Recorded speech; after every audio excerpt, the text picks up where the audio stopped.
Welcome back to the Mega Drive ROM hacking tutorial series. So, memory map is the layout of a ROM.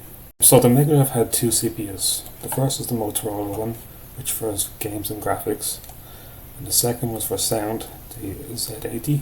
So at the start of a ROM is this ROM header, otherwise known as a vector table of ROM cartridge. It's shown up here. Don't really know much about it, but that's it really. The next two areas were reserved for the Mega CD and the 32X. The next area is the Z80 area. This is for the sound chip.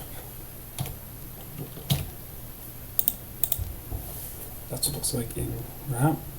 Size there for 64 kilobits.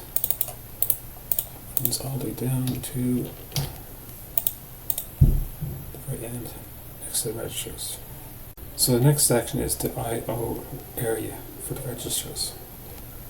There's something there. Go over here.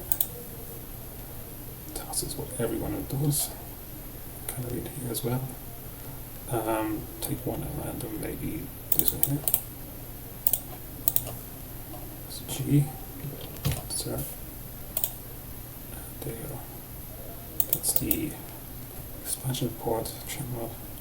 The next area is the Z80 control area, which starts from here, so it's right there, and go down here. These are the areas of the Z80 control area.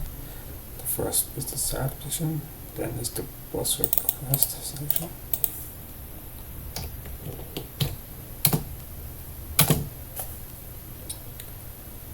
There's a reset section as well.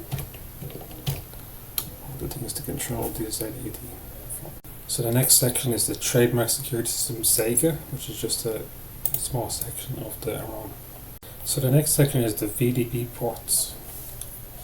VDP ports stands for Visual Display Processor Ports.